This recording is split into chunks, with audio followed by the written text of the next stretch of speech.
সড়কে থামছে না মৃত্যুর মিছিল, বেপরোয়া গতিতে চলছে যানবাহন, হচ্ছে দুর্ঘটনা।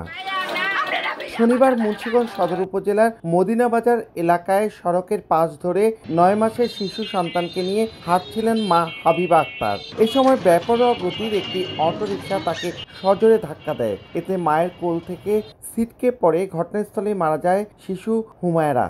গুরুতর আহত হন মা।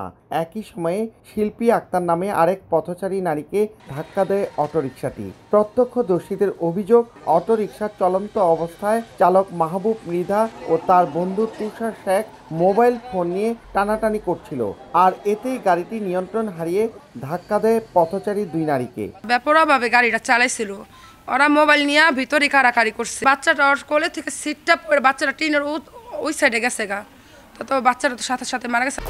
1, 2, 3 ঢাকায় জমি জিতে নিন 100% ক্যাশব্যাক সহ 20 কোটি টাকার পুরস্কার। আহত দুই নারীকে উদ্ধার করে মুন্সিগঞ্জ জেনারেল হাসপাতালে ভর্তি করা হয়েছে। দুর্ঘটনা নয়, এটি হত্যাকাণ্ড উল্লেখ করে জড়িতদের দৃষ্টান্তমূলক শাস্তির দাবি স্বজনদের। পিছের তনে ওরা আইছে, ওই দুইটা পোলায় গাড়ি রয়েছে, একটা অটোর মতন আর কি, ভ্যানের মতন।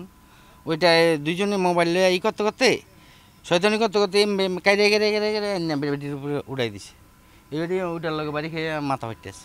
যা ঘটছে এই হত্যার আমরা বিচার চাই। ঘটনার তদন্ত করে প্রয়োজনীয় ব্যবস্থা নেওয়ার কথা জানিয়েছে পুলিশ। চালককে আটক করেছি এবং অভিযোগ প্রাপ্তি সাপেক্ষে পরবর্তী আইনানুগ ব্যবস্থা গ্রহণ করা হবে। ঘটনার পর অভিযুক্ত চালক মাহবুব মৃধা ও তার বন্ধু তুষার শেখকে আটক করা হয়েছে। নাসিরউদ্দিন উজ্জ্বল, সময় সংবাদ, মুন্সিগঞ্জ।